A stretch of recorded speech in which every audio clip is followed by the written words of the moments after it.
Naghain ang legal counsel ng Sunshine Media Network International o SMNI ng motion for reconsideration hinggil sa desisyon ng National Telecommunications Commission na suspindihin ang nasabing network. Hinihiling nitong ipaliwanag ng ahensya ang kanilang mga violations sa ilalim ng Certificate of Public Convenience o CPC.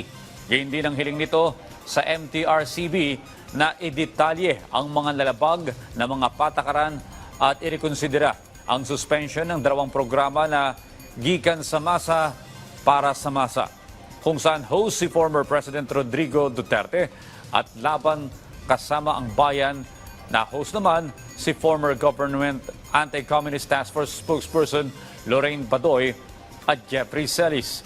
Tinanggap naman ng MTRCB ang nasabing motion ng SMNI kung saan masusi nila itong pag-aaralan.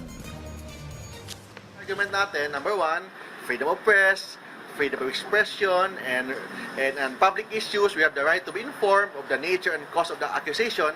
When say presumed unconstitutional, sila mismo ang magpresenta ng ebidensya na tama yung ginagawa nila, constitutional. Kung hindi sila makapresenta ng clear and present danger rule as a basis for their ruling, the presumption will prevail. And that presumption is the ruling of the MTRCB are presumed unconstitutional.